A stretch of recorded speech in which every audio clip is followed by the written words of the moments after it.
Hi everybody, welcome. I'm Susie Frankel. So on behalf of the New Zealand Centre of International Economic Law and the Faculty of Law, welcome to this lecture, which we advertise as one in our series of copyright review lecture series.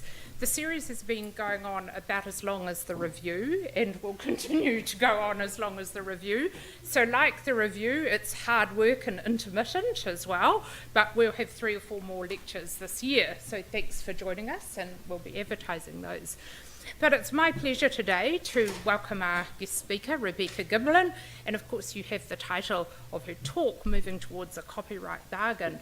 Just a brief introduction of Rebecca. Rebecca's work, many of you I'm sure know pretty well. Rebecca is very talented at writing in all kinds of forums, so short, snappy ones, and then those longer academic articles. One of her works actually really was one of the first works to clue on to the fact that code is law. This has almost become something that lots of people say all the time, but Rebecca really understands this stuff in a far better way than I do, for example. But my point here today is to just briefly introduce Rebecca's main full-time job, which she is what's called an ARC Young Research Fellow. That's right, is it Future Fellow? That's it, but usually they're quite young. Okay, but an ARC Future Fellow. So what is an ARC Future Fellow? So for those of you not in the know, it's the Australian Research Council, who many things about Australia, we like to think we do better in New Zealand, but one thing the Australians do well is fund research. They, of course, in Australia think they need more funding for research, but really they don't know what that is. But Rebecca is an ARC Future Fellow, and that's not something that's handed out like candy. So there are about 6 ARC Future Fellows in Australia. In law. In law. Okay, she's editing, but what I want to put to you is that the quality of Rebecca's work, her research, and her projections about the future, which you will shortly share with us, are illustrated by the fact she is one of these fellows. So welcome, Rebecca, and I'll give you the book. Thank you so much for that welcome. A little bit worried that this series is going to continue as long as your copyright review, because if it's anything like the Australian review process, that really does mean forever. Today I want to talk about how we might move towards a new copyright bargain. And I thought I would begin by explaining with this framing, the way that the copyright reform debates are often framed as creators versus users. And this framing, I think, is really problematic for a number of reasons. First, because it sets up a false dichotomy. It ignores the fact that creation and use are symbionts, and that we're all creators, that we're all users. And it treats copyright as a zero-sum game. A zero-sum game, for those of us who are not economists, is one where the wins and losses of all of the players are equal to all of the other players. So poker is a zero-sum game. Whatever somebody wins is exactly equaling what other people have lost. But we have non-zero-sum games as well, and copyright is one of those. And what that means is that when, for example, we change the scope of rights, there can be a lot more gains than there are losses. So this creators versus users framing ignores that fact, but perhaps more importantly, it also distracts us from the questions that we should be asking, which are, how well are our current approaches to copyright actually achieving their aims? Copyright is about incentives and rewards. We award copyright because we want to incentivize the initial creation of works, and because we want to encourage investments in those works being made available ongoing as well. And of course, those are not aims in and of themselves. We do that because we want to achieve the broader social benefits that come from widespread access to knowledge and culture. But then on top of that, we've got a third aim, which is to recognize and reward creators. And this one has not got a utilitarian purpose. Sometimes rewarding creators does have that happy utilitarian side effect of enabling them to make more of the stuff that we want. But the reason why we reward creators is because it's right and just to do so. That's a recognition that creators have moral claims that arise from their contributions of personality and labour. Now, I see some of you starting to look pretty sceptical. You're like, hang on a minute, Susie, I thought she was Australian. This stuff is sounding suspiciously continental. Maybe that's how it works everywhere else, but here in New Zealand, it's purely utilitarian, our copyright law. But that's not so.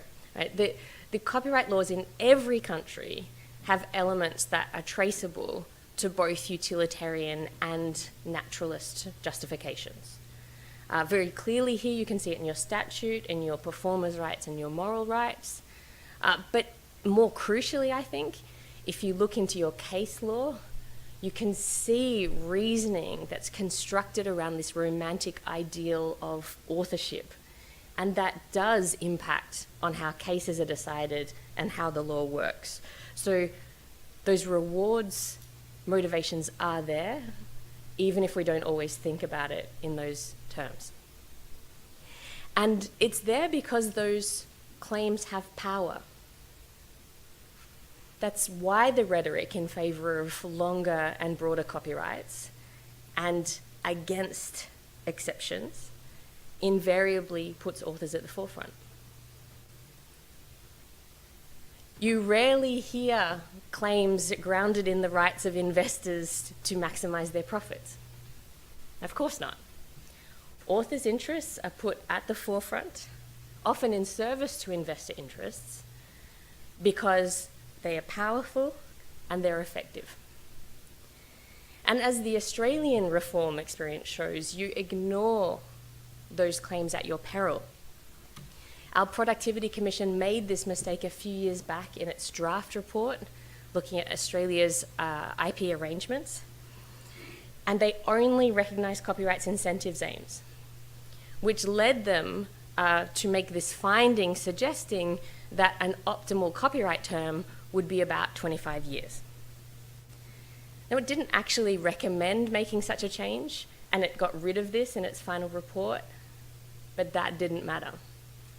The very suggestion of this, their failure to recognise that authors might have claims to above incentive rights, unleashed unbelievable noise and fury that meant that everything else that they've had to say, all of the evidence that they carefully put together over these years of consultation, and the fact that they never even recommended this and dropped it in the final report, none of that mattered.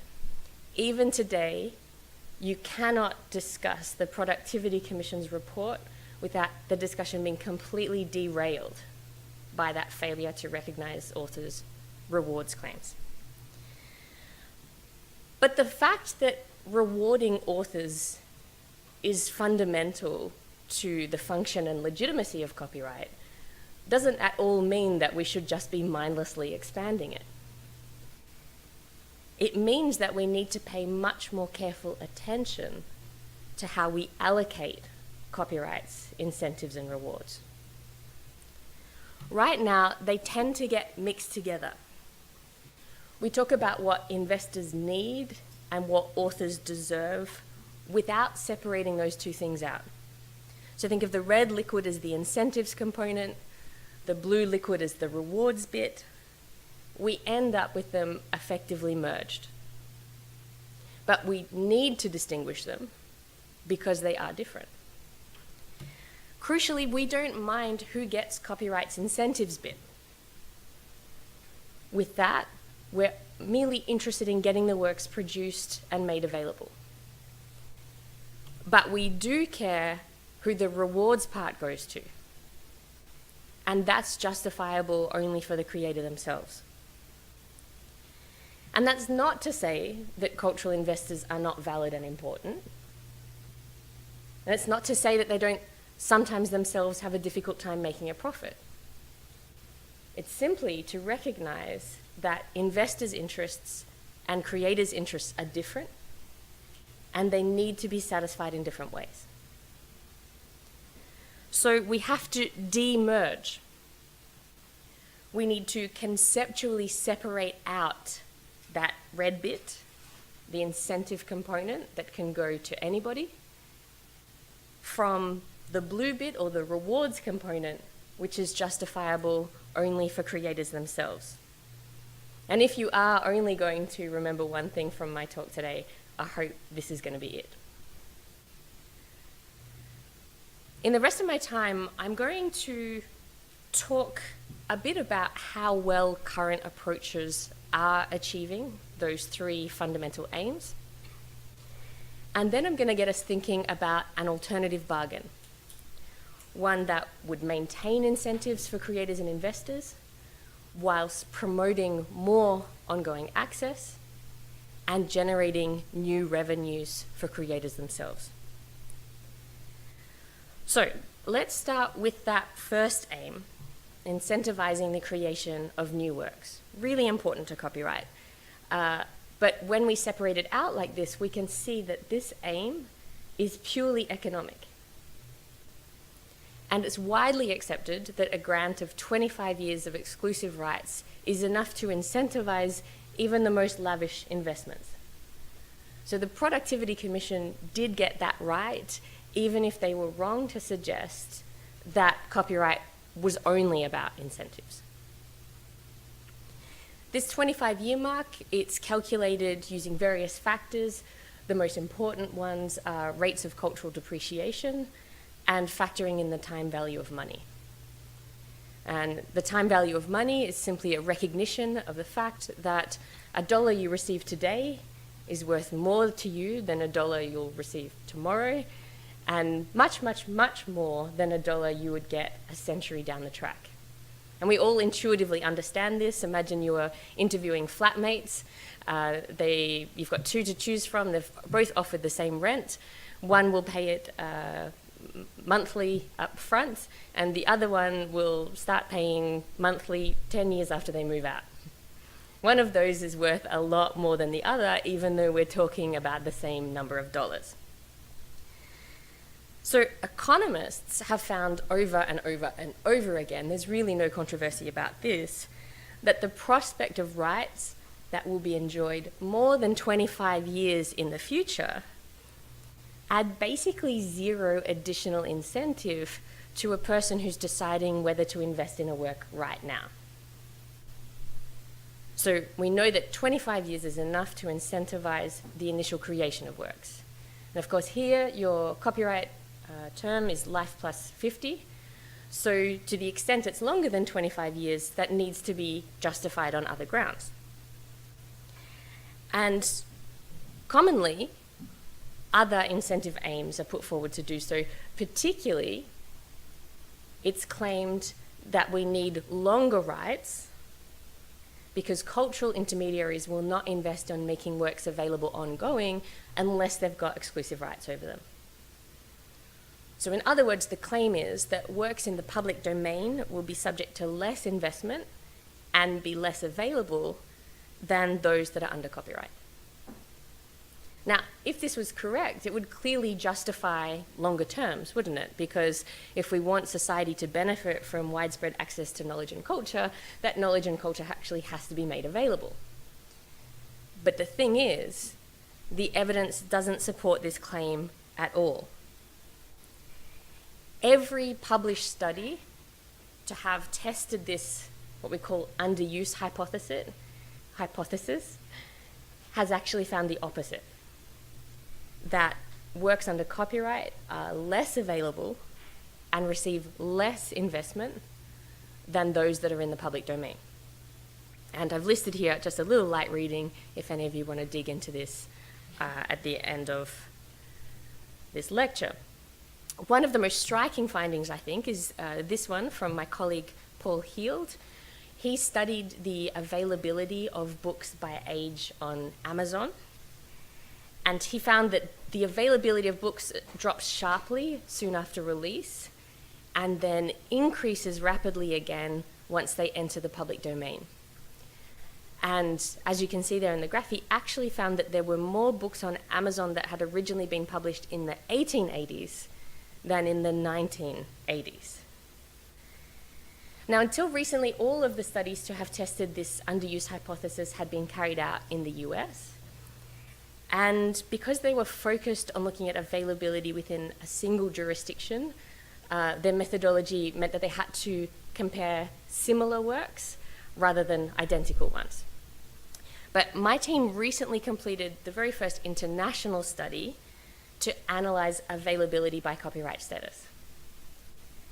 We looked at availability of ebooks to libraries, so availability of books for e-lending across Australia, New Zealand, the US, and Canada.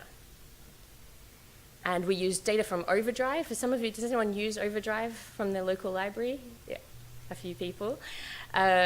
They're basically the Amazon of library e-lending around the world. Their catalogue has over 3.3 million titles. Do check it out at your local library, by the way, if you haven't already. It's a really terrific access. And they had almost 300 million loans worldwide in 2018, and it's largely an English language service, so we've got very much an over-representation of English language texts here. And because with this study, we were looking across jurisdictions, we were able to compare availability of identical works in different jurisdictions by copyright status. And so I want to just briefly explain some of our key results here, because I think they shed some important new light on this question of how well our existing approaches to copyright are promoting those access aims. So what we did is we identified all of the authors in the Oxford Companions to Literature for those 4 countries who had died between 1962 and 1967. That ended up being 250. That included people like Aldous Huxley, Sylvia Plath, E.E. Cummings, T.S. Eliot, a whole bunch of notable authors. All of their books were in the public domain in New Zealand and Canada, and all of their books were under copyright in Australia. And in the US, where the law used to work quite differently, they were a mixture of copyright and public domain. So we had to do a little bit of manual sorting to work out which was which. And that just depended on whether the original owner had renewed the copyright status back in the day.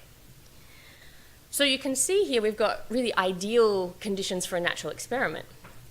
Because if the underuse hypothesis was correct, we should expect to see greater availability where titles are under copyright than where they're in the public domain. So what did we actually find?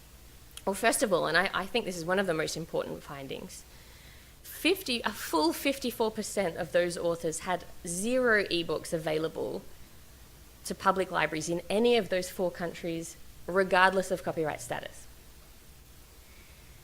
And of those who did have books available, it tended to be just the few most valuable titles. So T.S. Eliot, Nobel laureate, written 80+ books, just 5 of those titles were available to libraries in at least one jurisdiction. And so this shows us, again, that even the shortest permissible copyright terms can commonly outlast the commercial value of books. And that's the case even when they still have enduring cultural value. Our second finding was that where books were available, they were much more available where they were in the public domain than where they were under copyright or where they had that mixed status. So New Zealand and Canada had the best access to books from this sample of culturally valuable authors. And we had previously carried out a much larger study of almost 100,000 titles across 5 English-speaking countries. And in that, we were able to see that there was a large crossover of books that were available to Australia and New Zealand and to the US and Canada. And that then gave us a baseline similarity for how similar we would expect the samples to be. So in our large control sample of almost 100,000 books, we had crossover of 99.7% and 97.6%. And that means that when we look at this public domain sample, we have greater confidence that any differences we see are more attributable to copyright status. So let's have a look at what we found. So what I'm showing you here is, first of all, in blue, what we found, the difference in the control sample. And then I'm going to contrast that with what we found in the public domain sample. In the control sample, Canada and the United States had a very similar number of books available. Canada had 0.6% more than the US. And then in the public domain sample, it had 15% more titles, so there was a huge bump. Much more access in Canada for those books that were in the public domain. In the control sample, again, we see close similarity between New Zealand and Australia. New Zealand had 0.7% more books available there. And then in the public domain sample, it had 5.6% more books than were available to Australian libraries. And perhaps most striking, I think, is what we found when we compared New Zealand to the United States. New Zealand had 10.5% fewer books than the US in the control sample, and 11.7% more in the public domain sample. So New Zealand libraries have access to far, far, far more books from those culturally valuable authors than US libraries do, even though your book market is just 1% of the size.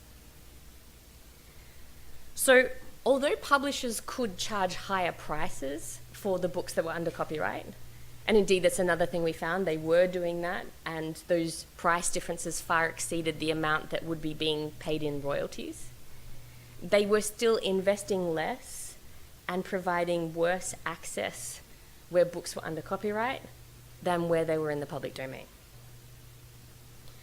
So this study adds to evidence that works' commercial lives can end much sooner than their cultural ones. And together with all of those other studies to have investigated the underuse hypothesis, it shows us that just because someone controls the rights doesn't mean they'll actually exploit them. We know that from other evidence as well, of course. I know that in your current review, there's been lots of evidence put forward about the scale and extent of your orphan works problem. I know Susan Corbett's done some great work on this, looking at availability of computer games, for example. But this adds further evidence that even works that we still have ongoing cultural interest in, those are falling by the wayside too. Now, it may well be that there are other rationales that justify a longer term of copyright instead, on top of our original 25 years we need to incentivize those investments. But the key thing here is those longer terms can't be justified on the basis that they translate into better access. They're not supported by copyright's ongoing access aim either. So the upshot is what the evidence tells us is that terms beyond about 25 years aren't justified by either of copyright's incentives rationales. They're only justified on the rewards grounds. Those powerful motivations we have that justify creators getting something more than the bare amount necessary to incentivize creation. Now, the problem with current arrangements is that that additional rewards share ends up overwhelmingly flowing into other people's pockets. Unsurprisingly, rational investors don't limit themselves to the minimum necessary to incentivize their investments, but they take everything they can get. A standard form contract used widely throughout Hollywood takes rights exclusively, in full, forever, and not just on planet Earth, but throughout the universe at large. So if a lucrative extraterrestrial market does emerge, it is still not going to be the artists who get rich. Now, on this planet, I regularly see contracts where cultural intermediaries or investors allocate themselves broad, exclusive rights for the entire term of the copyright. And creators rarely have any genuine choice about that. That's thanks to the structural design and competitive realities of creative labour markets, which have been extremely well documented in the field of cultural economics. Now, these long copyright grants are problematic on both incentives and rewards grounds. So first, as we've already seen, just because someone holds the rights doesn't mean they'll actually exploit them, and perhaps they'll be getting in the way of someone else doing so. So lengthy licenses can make it more difficult for creators to financially benefit from their works. At the same time, they're stopping society from accessing them. Second, the creator's interest and the investor's interests don't always align. And that divergence tends to grow bigger as works get older. And I'll explain what I mean by telling you a little bit more about that study of almost 100,000 books that acted as a control sample for our later experiment. These were books that were available to public libraries across 5 English-speaking countries, including New Zealand. Books depreciate really quickly. Most of them have a commercial life of less than 5 years, a lot of them less than 1 year. Shelf life now is down to about 3 weeks. If it doesn't sell in 3 weeks, you're gone. And in light of those timeframes, we wanted to understand how that was affecting the terms on which publishers were licensing their books to libraries. And so we wrote an algorithm for each of these 100,000 books, estimated their original publication year, and then we analysed the license terms that publishers were applying by age of the book. And what we discovered is that older titles are licensed on very similar terms to the very newest ones. So this graph shows our results, how books are licensed by age and license type, and those 3 horizontal coloured lines show the different kinds of licenses. So we've got, I call this mysteriously OCOU. This is a perpetual license that can be borrowed by one user at a time for as long as the library has access to the platform. And then we've got 2 metered licenses. They can also only be borrowed by one user at a time, but then are restricted in an additional way. So they might be restricted just by the number of loans. HarperCollins is a big proponent of this model. They have a system where the library can license the book for 26 loans, and after that the book is worn out and it gets deleted. And then the pink line I want you to be particularly focused on, those are time-limited licenses. Those ones last for, say, 12 years, that would be great, 12 months or 2 years. And after they expire, the books that they're attached to just get deleted from the collection, even if nobody ever borrowed them at all. So these are the 3 forms of license that are used in e-lending in public libraries. And what we're seeing here, I'm just highlighting the part where the books are still in copyright. Where those books are still in copyright, all 3 licenses are applied at roughly the same rates to the older books and the newest ones. And that's despite the fact that the older books are likely to have a fraction of the demand. And when we did the price analysis, we similarly found that there was no relationship between the price of the book and the age of the book, except for those very oldest titles. The ones in the public domain were much cheaper than the ones that were still under copyright. But for everything else, all of those books from the last 70, 80, 90 years, the prices were very similar for the newest and the oldest ones. In fact, we found something else that was just pretty incredible. In our broader machine learning model that we built to investigate the relationship between price and all of the other characteristics of a book, we found that there just isn't one. Right? The prices we found on almost 100,000 books are set purely at the whim of the publisher. And so what I just want you to take from that is that publishers are licensing and pricing older books on the same terms as the newest ones. Now, this is obviously problematic for our access aims, because libraries are less likely to be able to include those older books in their collections when they're priced and licensed on the same terms as the newer ones. They've got limited budgets, they need to maximize circulations, and that means that rather than include older books, particularly those ones on those time-limited licenses that are deleted so quickly even if no one's borrowed them, they're going to have to go heavier on new blockbuster titles with known demand that they know are going to circulate. But it's also problematic for authors. And this is, I think, a really good example of seeing where authors' interests and publishers' interests can start to diverge. So first, let's think, what exactly is the publisher's interest here? Well, they want to maximize their share of libraries' collections budgets.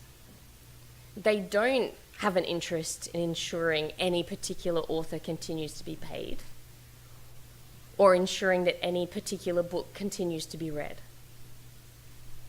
Their interest is also to maximize bang for buck for their limited marketing and publicity budgets, which again means they're almost always going to devote them to those newer books that are likely to have more demand. But the author's interest is obviously very different. The author wants to maximize her income. She wants to ensure that her books continue to be accessible and read.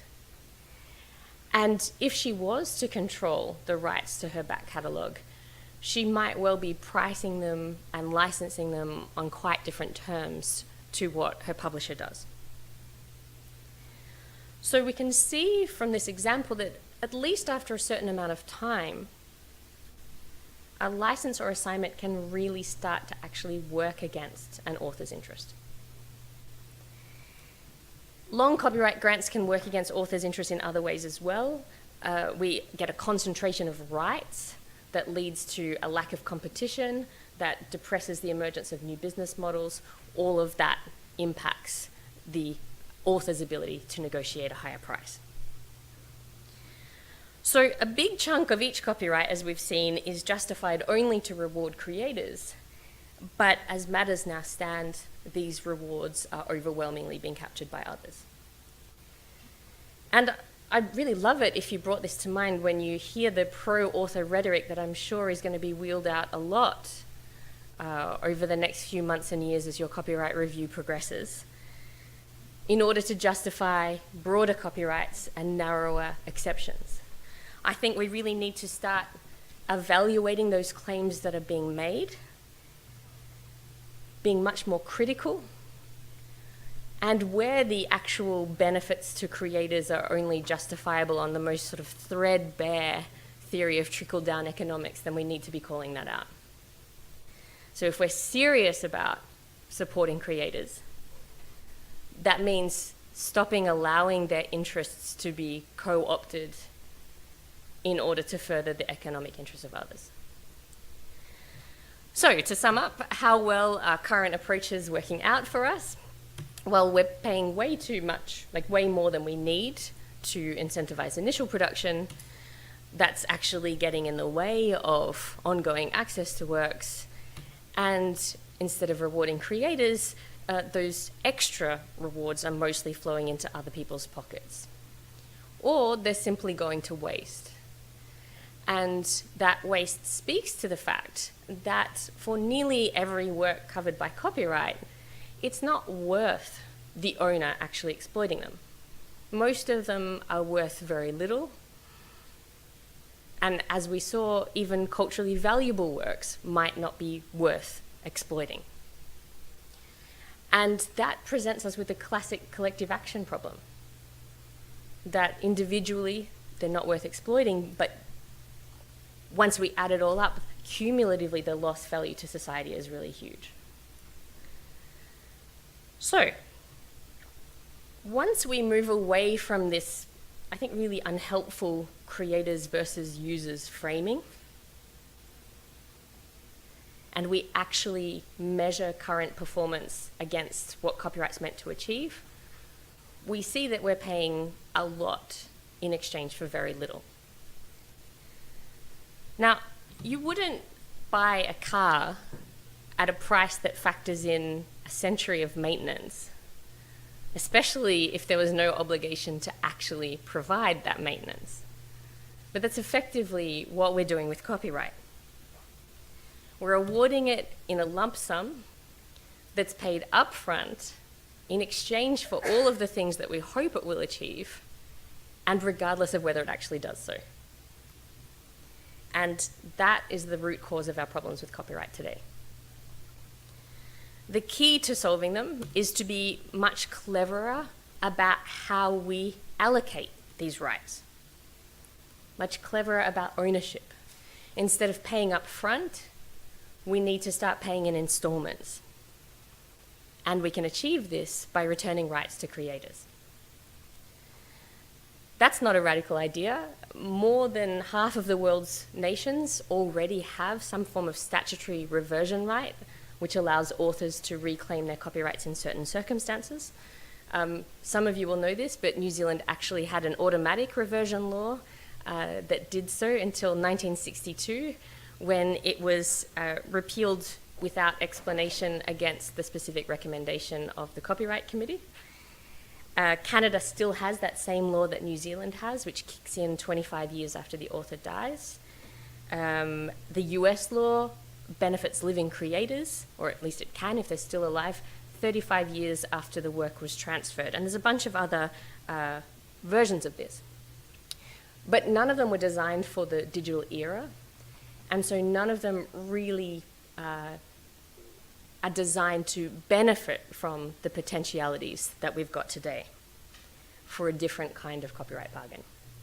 So what I'm going to do in my remaining time is just sketch out an alternative, what a different kind of copyright bargain could look like if we designed it to maintain incentives, to promote ongoing access, to do a better job in getting creators paid, and to reclaim all of that currently lost culture. It's also fully compliant with the copyright treaties, Berne and TRIPS, which some of you might be a little bit concerned about. They do place certain hard limits on our options for reform, but they also give us some wriggle room that's really important to us in thinking about this. So first of all, they're silent about ownership of rights, which gives countries a broad discretion there. They prohibit lots of formalities, but they do permit formalities on ownership transfers. And most importantly, nations do not have to comply with Berne and TRIPS for their own nationals, for works published within their own borders, only for the works of other nationals of other member nations.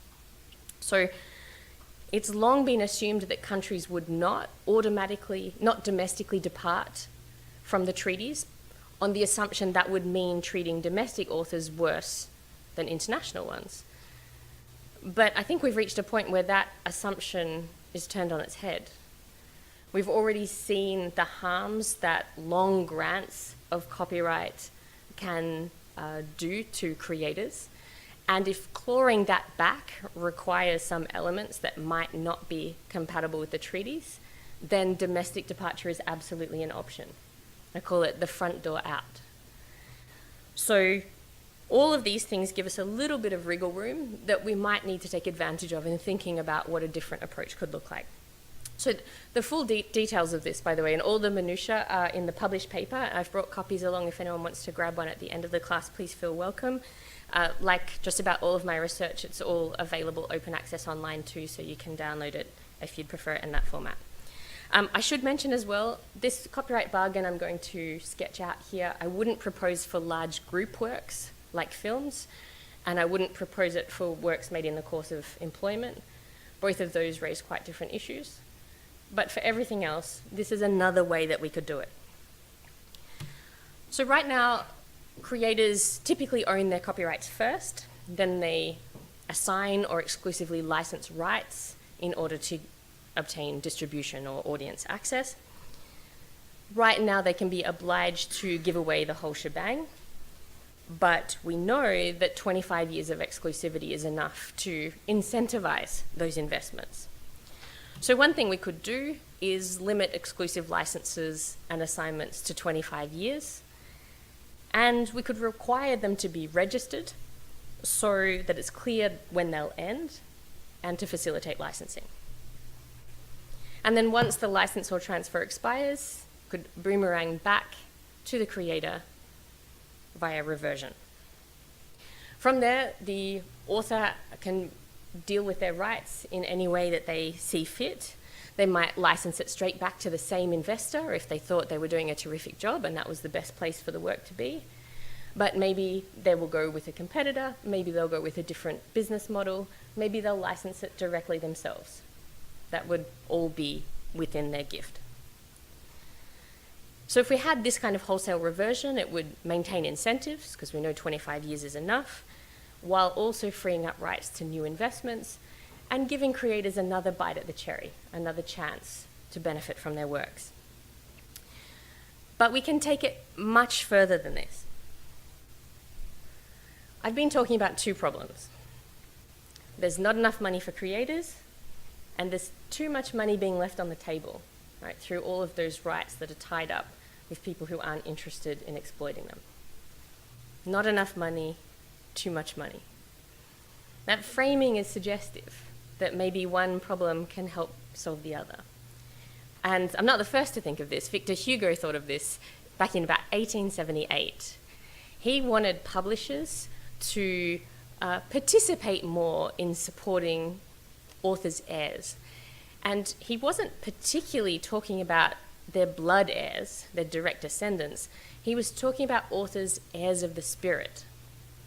He wanted publishers to contribute funds that would go towards nourishing the next generations of writers. And we could do something similar as part of a new copyright bargain. I've already talked about registering transfers, but what about all of those works that aren't transferred? Well, we could ask authors, creators, to register all of the works over which they have an ongoing interest 25 years after they're created. Then we'd have a central registry where interested users could easily locate the owner to negotiate access. And a central registry would also eliminate the worsening of the orphan works problem, which would otherwise happen if we just reverted all of the rights back to a multitude of creators without any way of tracking who owned what. Then when owners registered, we could also use that to facilitate new licensing transactions. So you can imagine an author of a book, it's no longer in print, the rights are reverted to the author. When they register, they might be offered the opportunity to license it as an ebook into all New Zealand public libraries in exchange for per loan remuneration. And there's lots of other things that you could think about, possibilities for facilitating licensing. But what about all of those local works that are not registered? The forgotten books and music and lyrics and ephemera, the maps, the computer programs, the paintings, the sculptures, all of that stuff.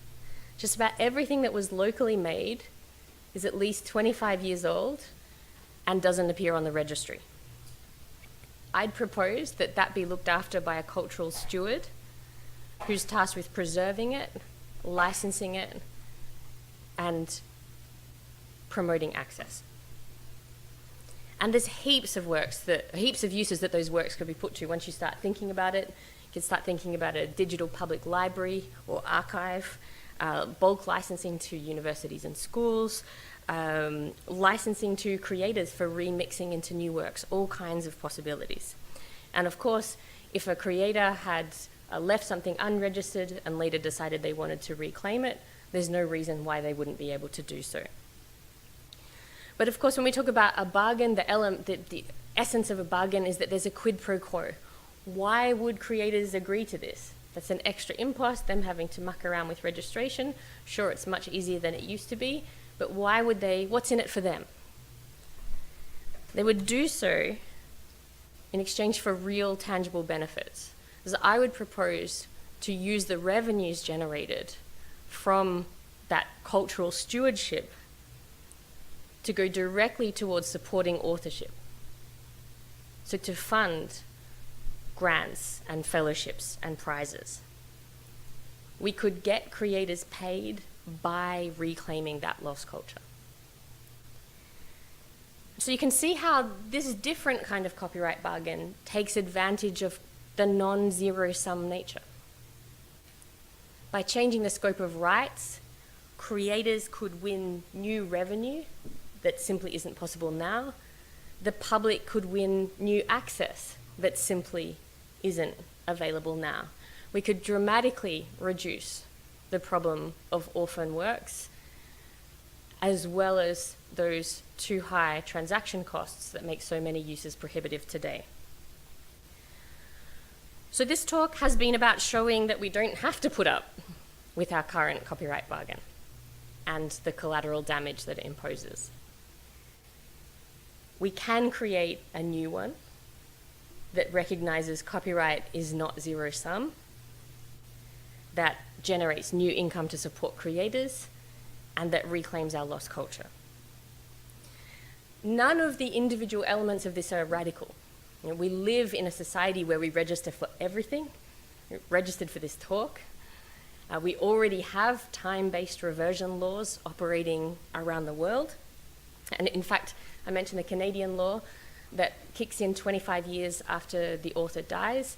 Just last week, a Parliamentary Standing Committee on Canadian Heritage recommended that be amended so that it just applies 25 years after transfer, which, thanks very much, guys. Appreciate the timing. All this to say is that it's possible. We have an opportunity here to combine these existing elements in a way that would achieve meaningful reform. We have everything that we need for a law that much better achieves its aims. All we have to do is design it to do so. Thank you.